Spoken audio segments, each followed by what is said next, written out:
Okay, hello everyone, and welcome to our webinar, How to Expand Your Business to Asia Pacific. As a reminder to all, we will be recording and replaying this webinar, and we will send all registered participants the recording later this week. We are very happy to have you all here. By the way, I'm SACHI, the Head of Business Development at GoGlobal's Japan headquarters. So at GoGlobal, we support global companies expanding compliantly and cost-effectively into Asia Pacific and beyond without the hassles and headaches of setting up legal entities in every location.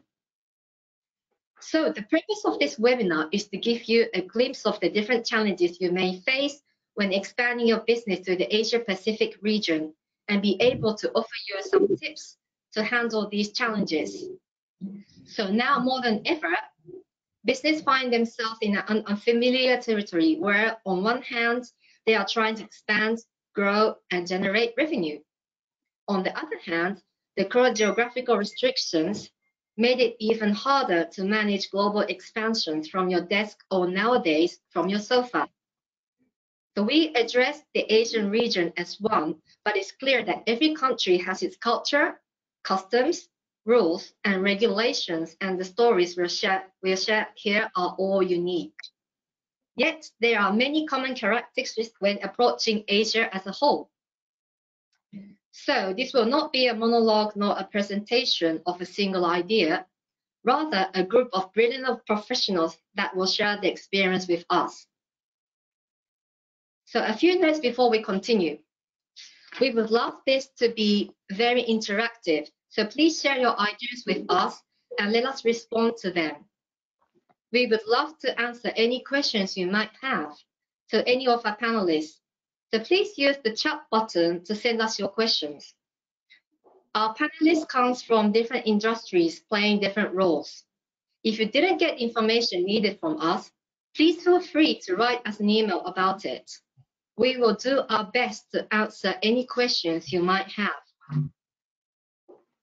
So, let me introduce you to our panelists. They are a group of highly skilled professionals from different industries and with one common background. They all spent their last years in bringing global companies to operate and do business in Asia from many different aspects and roles. Okay, so let's do a quick intro round, shall we? Gentlemen, please tell us about yourself and share a quick story which emphasizes the reason we are all here and how it was like for you.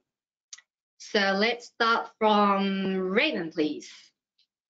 Hi, Sachi, and hi, everyone dialing in. So my name's REMON GAZAL. I've been up in Singapore now for the last 7.5 years. I moved up here with 2 kids under 4 and a wife who was 5 months pregnant with number 3. So at the time, I was working for a US multinational. We were looking to expand into the region. I was trying to do it from Melbourne. It wasn't going as well, sitting on an aeroplane more than I was sitting in front of customers. I was in a conference in Barcelona, and I was kind of sharing with my boss, the difficulties in trying to grow the region, grow into the region from Melbourne. And 6 weeks later, we were on a one-way flight with the 2 kids and the pregnant wife up to Singapore. Arrived on a Monday. Tuesday morning was in KL for the day, actually for the day and the night.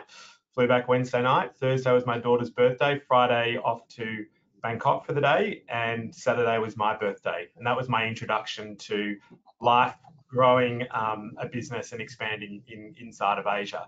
And it's pretty much carried on that way for the last 7 years, with the only change really being a 4th baby born. So glad to be here today, and glad to be part of the discussion. Thank you, Raymond, and congratulations. You were busy, yeah? Yes, when I was home. Okay, thank you very much. Okay, so let's go to the next. GILAD. Hi everyone. My name is GILAD MAJEROWICZ. I'm a technology transactions partner and head of the Asia practice at Herzog, Fox & Neeman, Israel's largest law firm. I deal a lot with the Asian clients, particularly from Japan, Korea, Taiwan, and Thailand. in their business dealings in Israel, and I also support Israeli startups in their business dealings in Asia. My first contact with Asia started in 2003 when I was a law student at NYU in New York. I did my master's degree and I had many friends from Asia, particularly Japan and Korea. And throughout the years, I kept in touch with them on a friendship basis. And I think it took about 13 years for this friendship to grow into business. One day in 2016, actually earlier than that, a few friends came to Israel for business, one after another. And this created a big snowball that created first our Japan practice and then Korea practice, and since then everything is history. I'm engaged almost on a fully basis on Asia-Israel matters. Okay, thank you. That's great. They have a brilliant connections with the Asia. Thank you very much. Okay, next, Mark, please. Hi, everybody. My name is Mark HRABAK. I work for Vistra, specializing in the international expansion field, specifically for the business process outsourcing. I have been in Singapore. I'm based in Singapore now for 3 years. This is what I call my third tour. My history began in Asia. When I was 19, I came to Singapore and became the accidental accountant. And accounting and business process outsourcing has ever been with me, which now I become to love to do. I have grown up business-wise, career-wise in Asia. I've lived in Japan. I've lived in the Philippines. I've been in Singapore, and I now help businesses that want to expand to give them the options to be able to set up here. I got 2 kids and a Japanese wife living here in Singapore now. Oh, thank you. So you're coming to Japan soon, right? Saturday I'm flying to Japan. So. Okay, we're waiting for you to come. Thank you very much, Mark. Okay, so the last one, Kevin, please. Hi, everyone. My name is Kevin Lim. I am in Shanghai right now, but based out from Beijing. So as you can see, we can travel freely right now in China. I'm a Malaysian by nationality and grown up in Singapore. I spent my past 15 years in private equity and worked across various investment roles across the region. I'm currently the partner of GoGlobal in China, helping companies to set up the businesses locally in China. And so I'm looking forward to sharing with you how some of the experience that we have with our clients, how they've done it, and some of the challenges as well. And hopefully with some of this experience can help you in your business as well. Yes, thank you very much, Kevin. So we look forward to listening to hearing from you about the Chinas. Okay, so thank you guys so much. We are thrilled to have you all and look forward to learning from you. Okay, so we have gathered some questions we thought will help us all to have a clear view on where to start when expanding to Asia Pacific, how to approach your expansion planning, and which direction you should take. So let's begin with our first question. Okay, Asia is now the hottest place to be. What drove you and your company to open your business here, and how did you prioritize the expansion plans to different countries? Okay, I can see the slides. So let's start with Kevin. Great. Yeah, I guess this is a question that is very relevant today, especially what happening to the world right now. Well, as we know, Asia has 60% of the world's population with relatively young demographics. China, India alone has probably about 2.6 billion people, representing one of the largest markets for any businesses. The rising of the middle class with high disposable income presents a thriving economy with very strong purchasing power.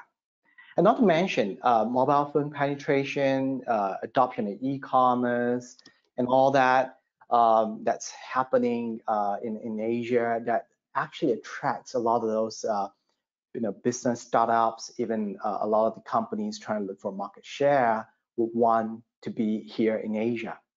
I'm living in Shanghai right now, and as I go out these days, I almost forgotten that I need to bring any cash. So you find it extremely inconvenient, on the other hand, if you do not bring your phone when you go out in China.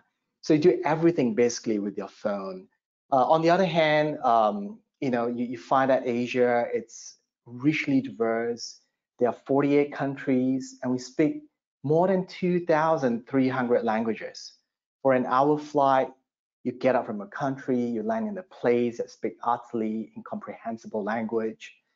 And getting to do business here in Asia presents opportunities, at the same time, a lot of challenges. So in GoGlobal, we see this as a great business opportunity. So basically, I'll leave the questions to the expert and in the panel. But what we do is very simple. We follow where our clients go. We help them to manage their local talents, and we help to manage our clients' employees as if our own staff. So we believe in one simple fact. That is, if you want to be successful in your business venture, you have to get your people right. Yeah, that's my view in short. Back to you, Sachi. Okay, thank you, Kevin. That's very interesting because Japan is still like, we're trying to promote the cashless right now, but I think Japan is still more like paying by cash. So that's kind of like interesting. Thank you very much. So next one, Mark, please. Yeah, thanks. And Kevin, that was a great introduction. I want to just piggyback on that. I fully agree. I mean, I'm also with Vistra being a service provider of back office services, giving some other options to expand. We are also following our clients and enabling that to make that easy. As you know, the business process outsourcing is normal, and it's not just for startups anymore, only for a short term. Actually, this is a service that we can outsource for a long term. And in that, it's very important for us to be on the ground to make sure that we hold the companies compliant and good, and let the customers be able to grow in that market. Of course, my main customers really usually are SaaS based, so software as a service, and that, of course, with the internet and the global arena that we have, fits perfectly in the Asian market. And the biggest pain, or the necessary evil, I call it, of back office, no one wants to touch, and they want to give that, and that's great. And this is where we can support and grow the companies, and I'm really happy to work with GoGlobal as well, because it is one of the options that we offer and sell to see if it fits the customer to go the GoGlobal way. Sachi? Yeah, okay, thank you. Okay, so next one, Gilad. Yeah, thank you. I totally agree with Kevin and Mark, and I think the headline here is Asia is now the hottest place to be. I think it should be Asia is and will be the hottest place to be. Asia represents almost half of the world's population. From an Israeli perspective, I'm based in Tel Aviv. It's a growing and huge market for Israeli companies, and actually we see a growing activity between Asian countries and Israeli startups, particularly startups in the technology sector. And this is basically the reason that my firm decided a couple of years ago to launch its Asia practice. The reason is that we always try to be at the forefront of every sector. And so first we created under this umbrella practice our China practice, then Singapore practice, then Japan, Korea, Taiwan, Thailand, and so on. And the reason is that we follow the trend. So initially we saw a lot of activity between Chinese and Israeli companies. Then we saw a lot of investments coming from Singapore. I would say 6 or 7 years ago, we started seeing an increased involvement of Japanese companies in Israel, all kinds of collaborations with Israeli companies. Now it's really, the numbers are significant. So we created a couple of years ago our Japan practice. Then we followed the trend. About 2 years ago, we started seeing more and more activity between Korean companies and Israeli companies. So again, we launched our Korea practice, and this is what we're doing basically. And retrospectively, I think that this was a very good decision. If I look at the number in the past 8 years, the numbers have grown by hundreds of percentages. The numbers, if those numbers are representing numbers of deals and even exchange of capital between the regions. So I think that trend will continue. I'm not even sure that the word trend is the right word here. It's just a process. This is evolution. So we will see more a shift towards Asia. From an Israeli perspective, the US will continue probably to be the main market, but while Europe was a very significant market for Israelis, I think the declining of the European market is reflected in the rise of the Asian markets for Israelis. Yeah, thank you. Absolutely. Yeah, I think that, yes, the Asia is trying to be the hottest place for now and also in the future. What about you, Remon? I mean, to answer the first part of the question, what drove us here? I mean, you can't ignore Asia. It's to the stat that Kevin said at the front, the size of the economies here, the number of people here. You ignore Asia at your peril. There was also something else, really, though, and that was the diversity in Asia drives a lot of innovation. I think it's quite easy for companies to sit comfortably between Europe and the US and have a product that is nuanced 10% to the left and 10% to the right, and that's enough. You don't get that in Asia. You don't get that allowance here, and so it forces you to innovate. So if we were globally in 60 plus countries and always looking for the next thing, and as we expanded through Asia, we were finding that a lot of the innovation was actually coming from the Asia practice. And so as a US company, we initially thought that we would bring all this great learning to Asia. But actually what happened was we learned a lot here and we exported a lot of that to the world. How we prioritized the plans was pretty simple. We went opportunity by opportunity and let those opportunities drive us into countries.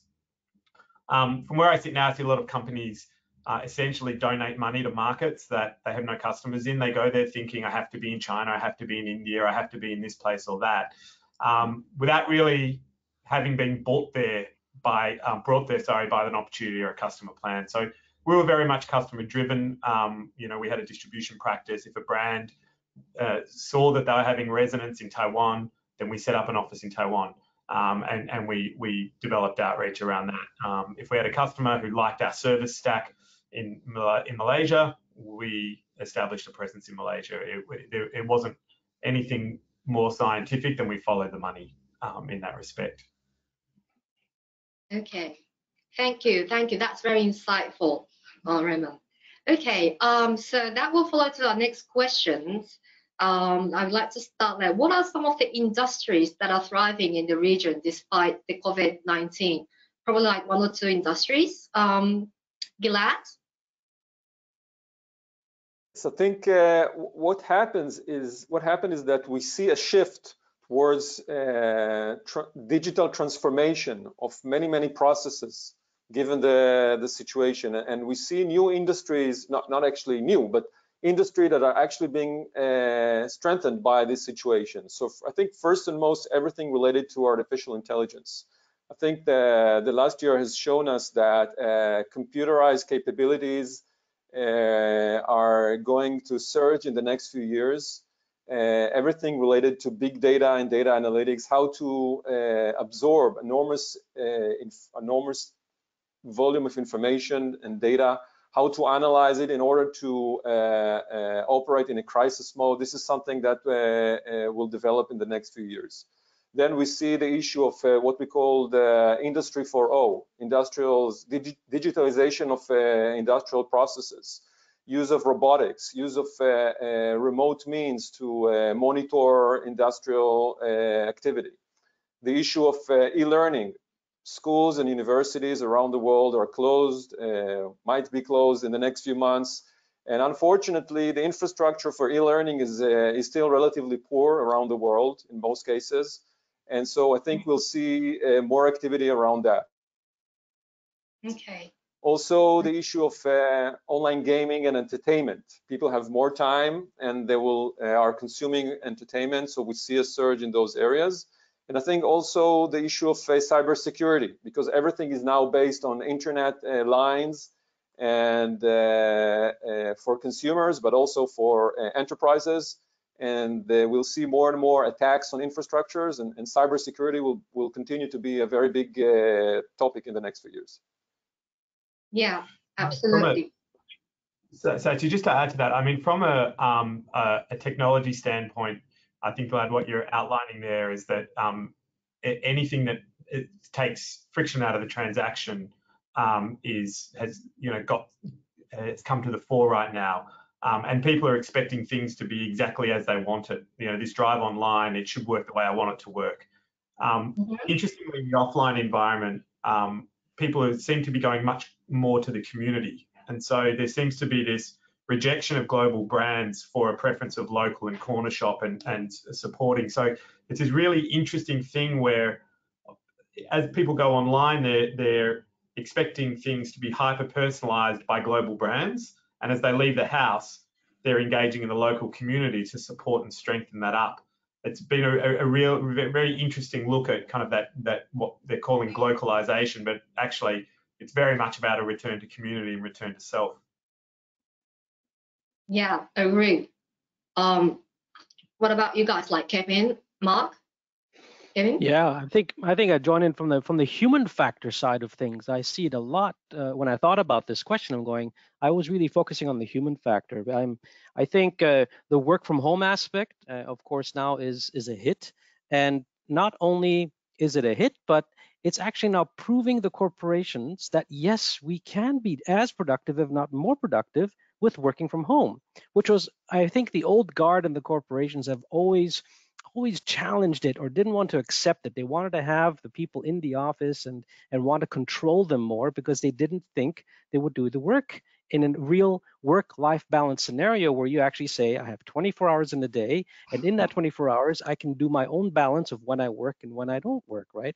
I think that human aspect is very positive that the corporations are seeing that. And of course, they're turning it around and making some savings on that because they say, well, then let's do hot desking and let's reduce real estate. You know, I can save some money there and give it back to the people, you know.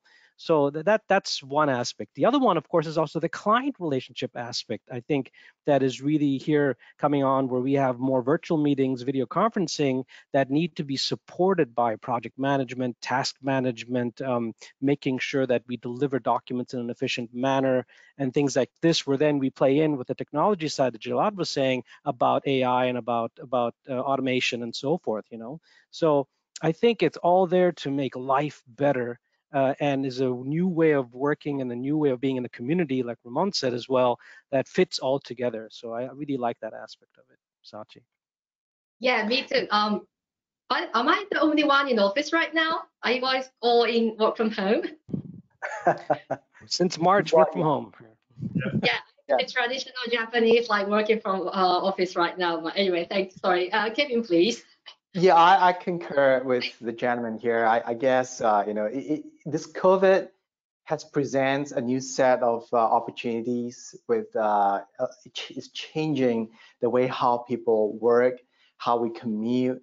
It's changing how we go out, you know, seek for entertainment, how we eat, and all that aspect comes into play that presents a brand new set of opportunities.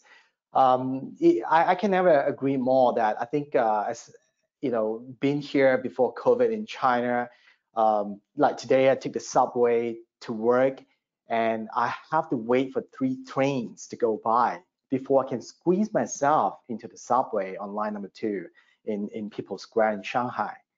China has done tremendously well, but you know, cinemas are just right to open right now. The malls are starting to bustling with shoppers.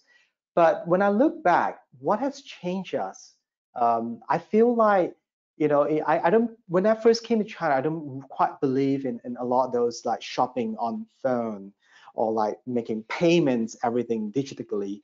But now you force yourself into doing that and you embrace it. And I see that probably happen across in a lot of parts. I spoke to my parents in Malaysia, my friends in Singapore, and my colleagues, and you know, elsewhere. And a lot of them are still working from home. There's no dining out. There's movie for the longest time. So that when you look at that, like how we communicate, it's all via phone. So I see a lot of ways that's changing the behavior. the shopping behavior, the work behavior. And I feel like there's a lot more that we need to think about. And those industries that will do better than the rest, airlines, hotels, obviously are still brutally affected in this current environment.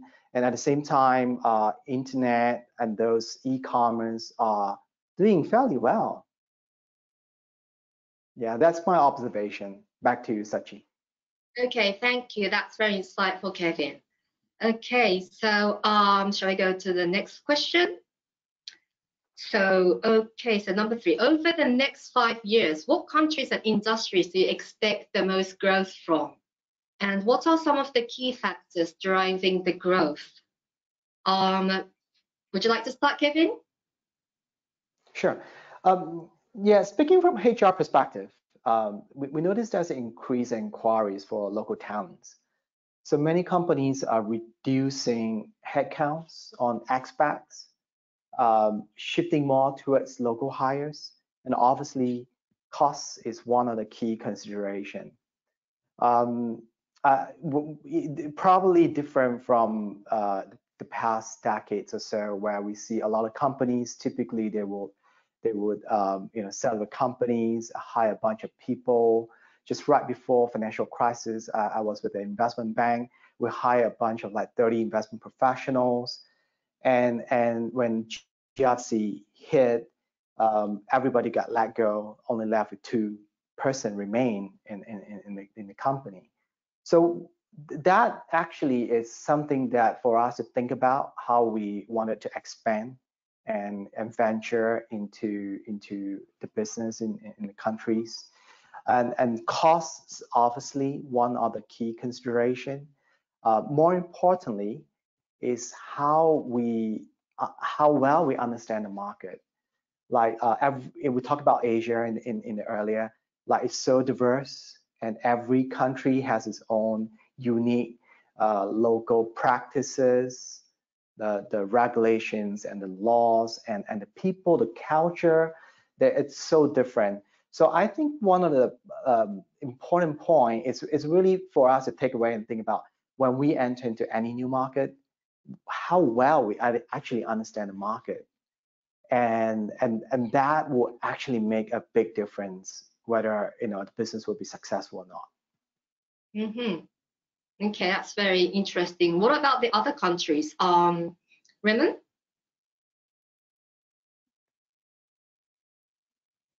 Oh, sorry. You're mute. Now I can hear you. Go ahead. Yeah, someone's bound to do it.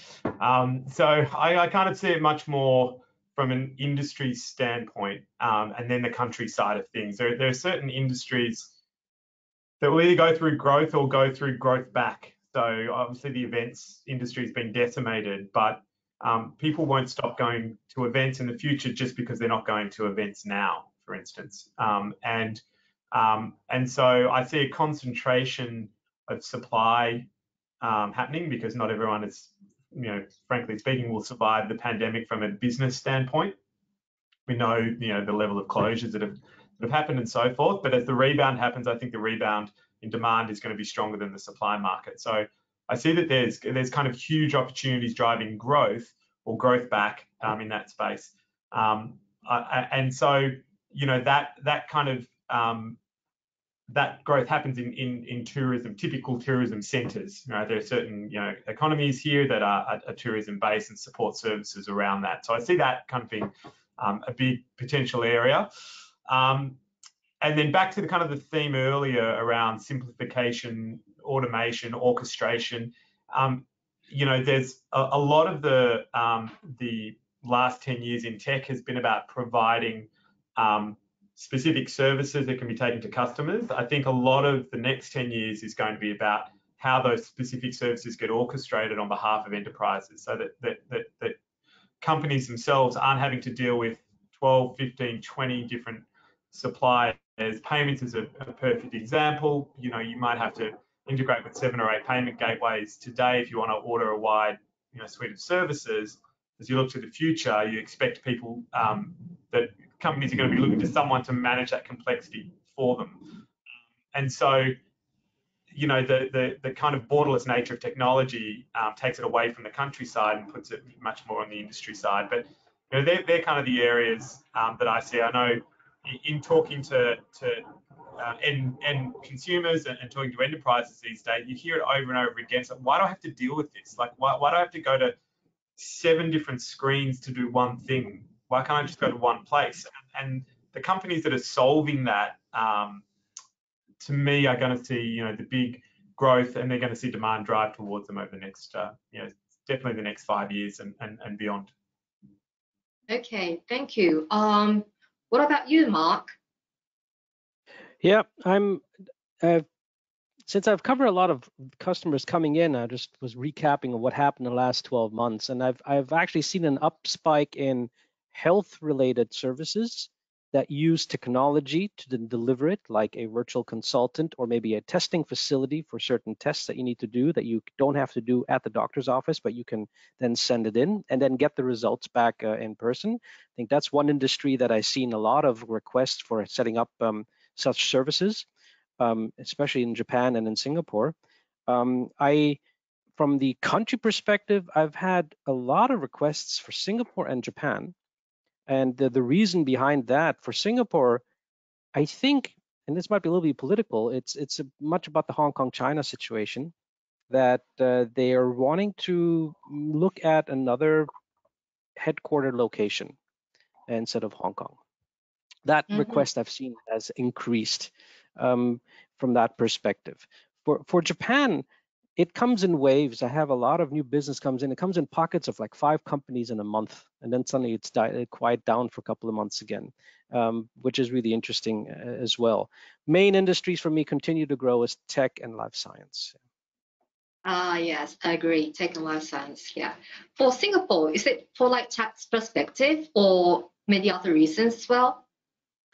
I don't know. I mean, Singapore is growing well. And of course, this political aspect of the Hong Kong looking, you know, the Hong Kong-China rift that's happening, and maybe also with the US, is maybe just a side reason.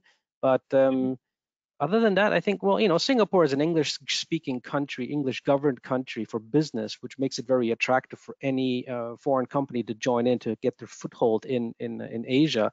Singapore is definitely one of the choices to go to. And I think more now than ever, it is still interesting for companies saying it's a market that is stable and safe. Yeah. There's also a whole talent thing, right? I mean, I got given 5 weeks notice, told to move up to Singapore. We moved here, and 6 weeks later, my boss said, actually, I think KL is going to make more sense. I said, too late. My wife's fallen in love with Singapore. We're staying, and we've been here 7 years. So you're going to get, you know, if you think about the way companies expand into countries, there's always a forward party, and then the forward party tries to grab some land, and then the forward party gets person 2, 3, 4, and 5, and that might be through an organization like Kevin's organization or Mark's organization, or some kind of outsource, or they might get them directly, or some kind of hybrid, right? And so that person who is the forward party, you need to take all the complexity away from that person so that they can focus on growing the business. Correct. Right? Because if they don't find customers and they don't find revenue and they don't find a plan, then you don't have expansion. And so somewhere like Singapore kind of ticks all those boxes. You get here and you're like, oh, everything works, everything's easy, everything is, if it's not in front of you, it's easy to find out. And so you can just focus on growing. And then you then turn around. That's a really well-educated workforce behind you. You've got access to people, and it's a destination. And I think that's kind of, as some of the other Asian countries come to compete with Singapore, that's what they're up against. Now, if your strategy to create a 50-person regional hub, then you've got to look at it a bit differently, because Singapore is an expensive place to have 50 people. But when you're a forward party of 3 or 4 doing biz dev, you know, sitting on planes, doing all that kind of stuff, it's kind of pretty nice, you know. And that's I think that's where you see it.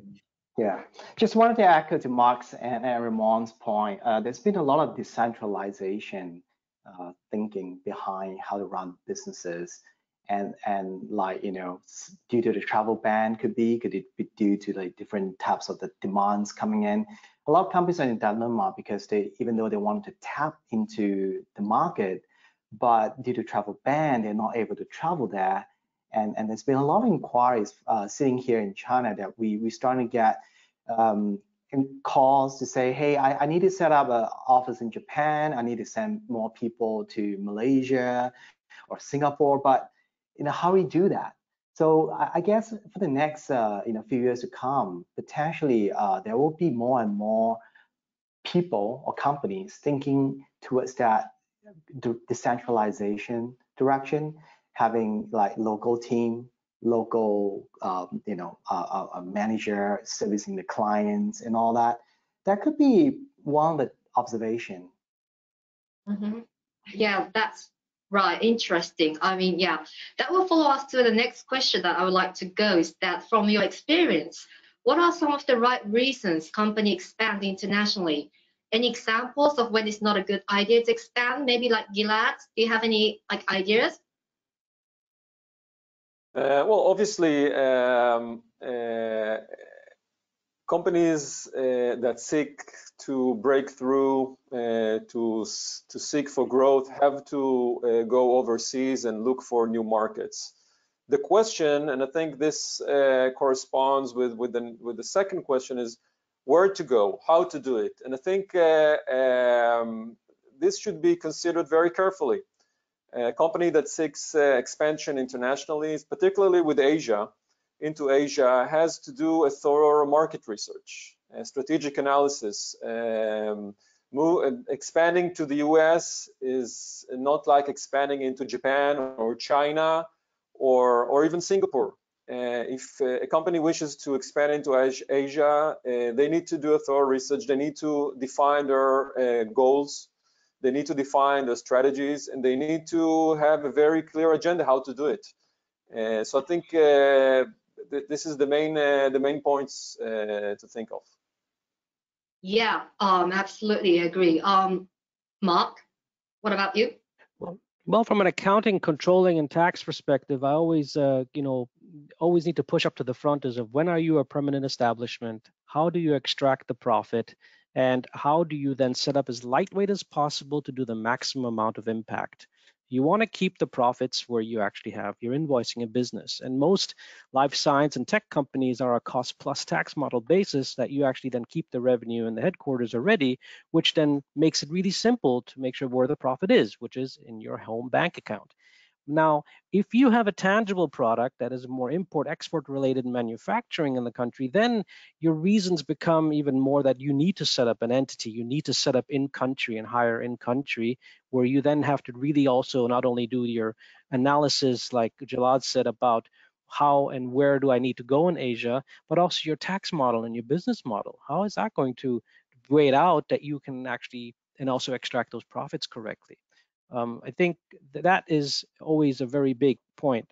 And to that, most companies rush in as quickly as possible. They're probably venture capital funded, need to spend the money quickly, and they try to set up as cheap as possible, but in the long run, it costs them more, as if they would have done the true tax analysis to find out, you know what, the short term, it's more expensive for me to go with this option to hire people.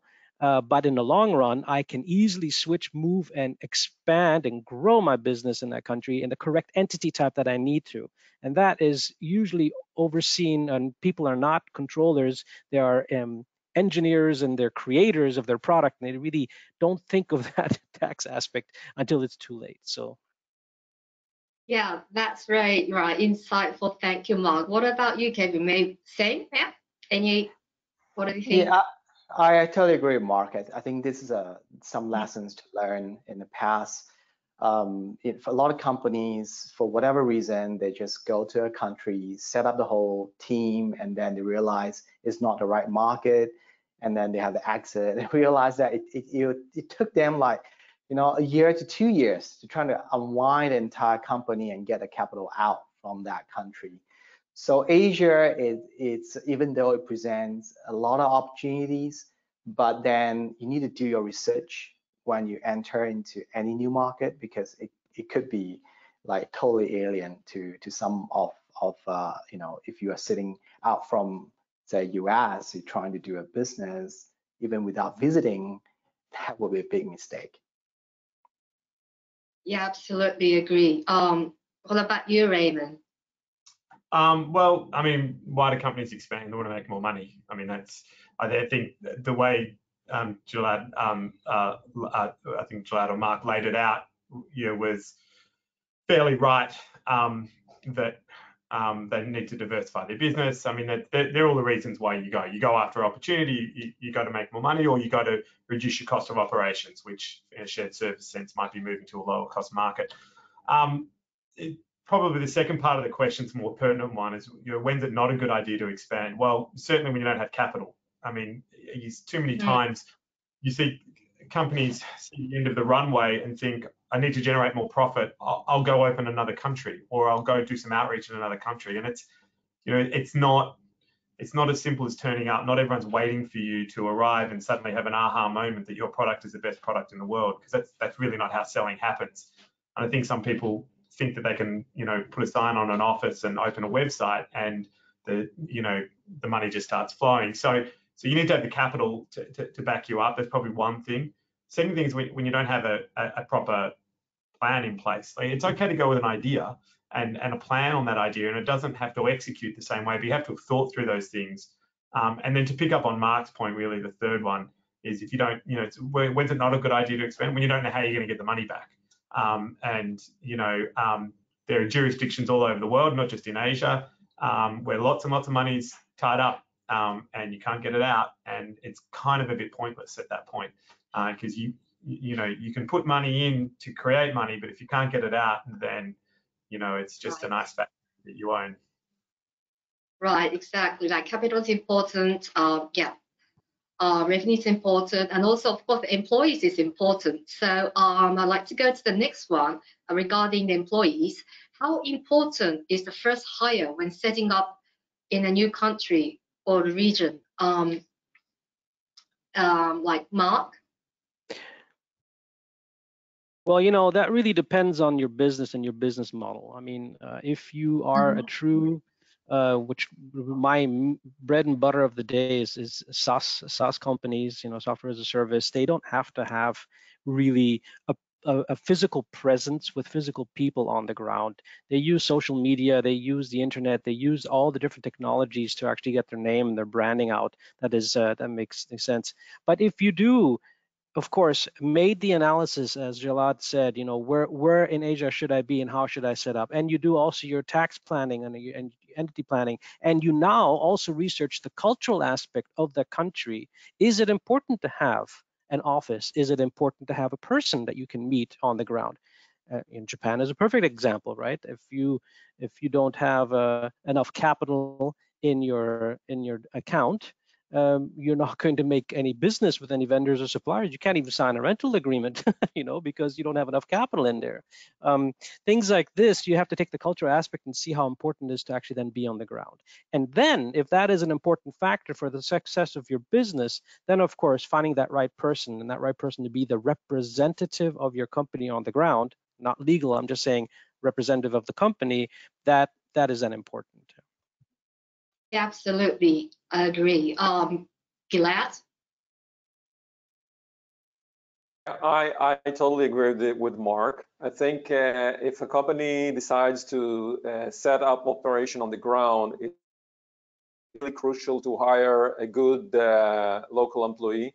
If someone decides to open an office in Japan, they need to hire a Japanese person, I think, in my opinion, as the first hire, not an Israeli guy, if it's an Israeli company, or American or Chinese, someone who is local, who speaks the language, and most importantly, someone who understands the business cultural codes, because each country has its own business codes, and this can actually, understanding these codes can make the difference. Yeah, I agree. Like, understand the culture, we're on the same page. Kevin?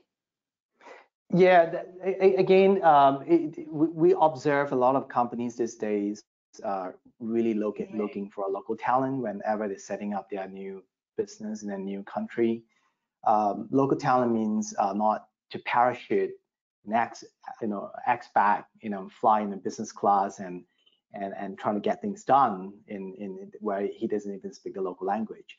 So I think that's very important. But obviously, you need to think about like what kind of business you are in whenever you enter any new countries. We have clients, basically they have local establishment, they have a lot of through distributorship, and all they need is just a person helping to manage that relationship. So in order to set up a company, to hire a bunch of people and get that person in, sometimes it's just not the best use of resources.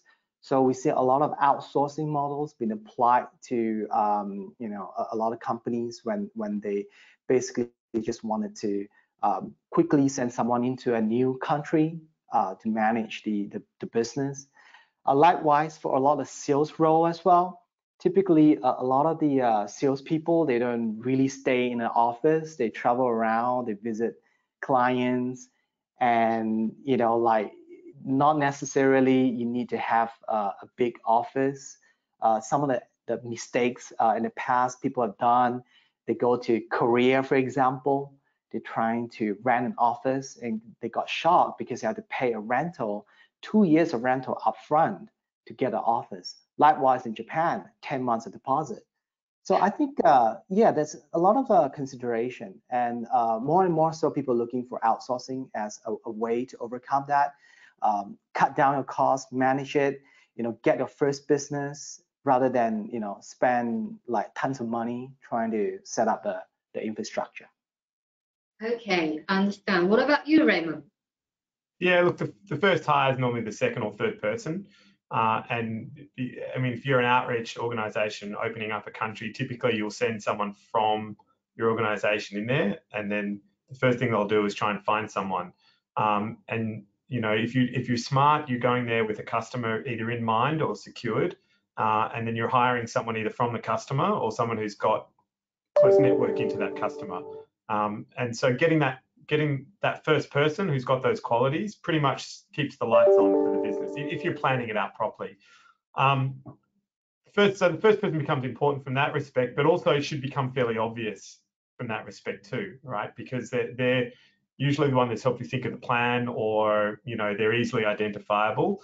I actually think the second and third hire is almost more important, because they're the ones that are cheerleading and providing support and reinforcement for whoever is got that customer relationship, usually solving the problems back office, setting up the office as well. The first person often doesn't set up, you know, they work from a hotel room or they work from whatever place they're in at that point in time, and tend to set the culture. So we had a situation in one of the countries where exactly the same thing. We had a client, we knew that was ready to go. We hired someone from within the client to close for us. The first role after that, so the second hire we made, was the financial controller. And you know, when that office built to 15 or 20 people, we realized that the culture that had been set was all wrong, but it had been set by the second hire, because the first hire was sitting at the customer side, you know, and so it's probably not just the first one, it's the first couple. And after that, you know, the culture reinforces. So you end up hiring to culture whether you wanted to or not. And it becomes very difficult to unpick and unpack any of those early mistakes. Right. Great. Thank you. Okay, so that will follow up to the next question. What about some of the things that you've seen that makes some companies more successful in their international than others? Or on the other hand, I mean, what are the common mistakes that you've seen the companies make when expanding into a new country? So either like vice versa, successful, or any like common errors. Kevin? Sure. We talked about that. A lot of companies, typically they will send someone, as Ramon correctly pointed out, fly into a new country, stay in a hotel, start interviewing people and all that. That's all fine, doing that at the very beginning. I guess when you make the first hire, you build up the team. When you start expanding, capture the market share, and you know that starting to become, you need to start looking out for a lot of the potential mistakes or errors. For instance, there are a lot of mismatch typically in the team that you're setting up. It's very important to make sure that the team fits very well, and you need to have a good management that you can help to oversee and manage a team locally if you are not in that country. So that's been one of the things to look out for. Also, I see that a lot of companies, they're just taking just trying to try out approach. If you're doing that, then you shouldn't be like just going and build everything out like just overnight. That potentially will lead to disastrous mistakes, because in some countries we've seen, especially during the COVID, a lot of clients that done that, they just go in and say hire 10 people in a country, right? And then they basically let go of everyone like 2 months later into the COVID. But what could be really disastrous for some countries like Indonesia, for example, even though you hire someone for a month and let go the next month, you have to pay a severance up to 4.5 months. So that is going to be very costly. So again, I see that that could be one of the areas that people overexpanded. They like just took a fly-in, fly-out approach and not having people on the ground managing it, not understanding the market well enough before they started to invest. Yeah, agree. What about you, GILAD? Any examples you think? So I think it kind of piggyback on what we've said earlier. The fact that a company is successful in one country doesn't mean that it will be successful in another country. Even in Asia, if a country is successful in Korea, it doesn't mean that it will make it in Japan as well. Each country is different. So you have to learn the market. You have to understand who are your local partners. You have to invest time in that. And it also requires some patience from the management. I think it's unrealistic to expect that entrance into any Asian country will create an overnight success. Not at all. It takes time. It's like a little seed that you plant, and you have to nourish it. You have to develop your network. You have to develop your contacts. You will have mistakes in the beginning. You have to learn from the mistakes. You try to avoid mistakes, but it's sometimes it's inevitable. So patience is the key factor here, I think, as well. Absolutely, yeah. Even we're talking about Asia Pacific, each countries are unique. So yeah, I really understand. REMON? Yeah, I think Sachi, that last point you made is spot on. The biggest mistake I've seen by US companies particularly is thinking that Asia is one country and just turning up to every meeting, behaving exactly the same way and being shocked why in the first meeting they're warmly accepted, in the second meeting they've been roundly rejected. I mean, I had the situation myself when I was very green and flying around the region, where I turned up to negotiate a contract in Bangkok, and we got to 5 o'clock and everyone on the other side of the table started packing up. And I said, where are you going? Like, we're having a half day here, we're here to negotiate a contract, or, and that was it. I mean, the walls came down, the walls went up and they never came down again. And we signed the contract and we got what we thought we wanted. And I remember giving the contract over to my boss and saying, well, job done, but I don't know that they were very happy with how we went about it. And sure enough, at the very first exit opportunity, they triggered the exit of the contract. And part of it was just not recognizing that culturally up front that you don't live to work, you work to live. And we had the same thing in Bangladesh, where we negotiated a contract and then I didn't fly in for the signing of the contract.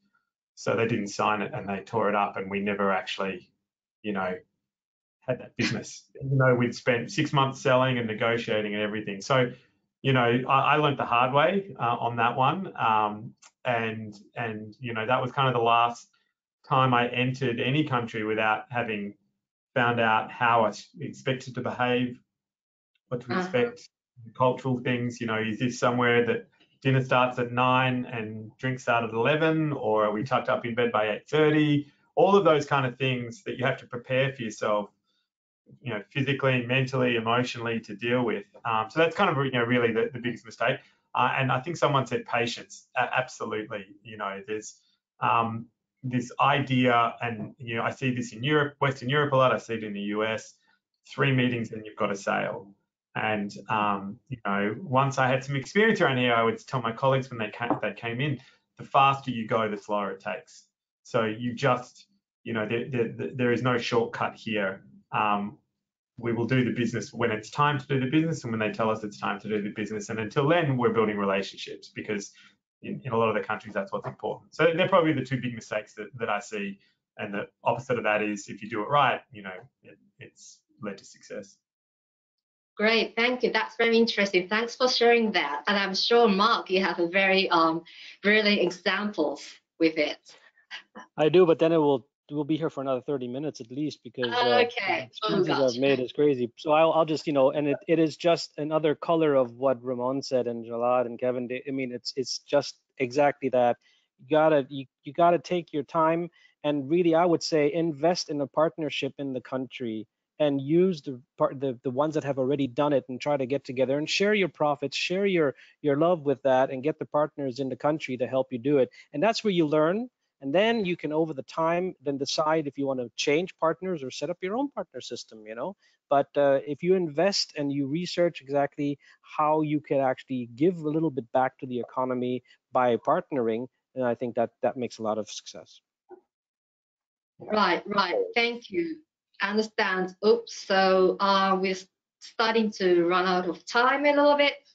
We have a last questions, just maybe like 1 or 2. Let's go for the last question. If you're establishing a hub in Asia Pacific to support the region, what are some of the considerations, best options in terms of a location? Just like 1 or 2 locations? Like anybody? Like Mark? Well, I think the biggest consideration there is will there be a lot of travel involved when you set up a hub? Because a lot of travel in Asia, like Ramon said, this is not the United States of Asia, this is not the Europe of Asia. You do trigger tax impacts, both personally and from a company perspective, and those are not fun to deal with. So I think a big point for me by setting up hubs is depending on how much travel you have to do. Anybody else? I thought you were going to say don't go to Manila or Jakarta with the travel bit. Because that really is the other side of it. If it takes 3 hours to get to the airport, just to get into the airport, and you're traveling every week, that really tires you out. But I think it's based on your motivation, right? If you're building a shared services hub of 100 people, probably not going to set up in Japan or Singapore for either.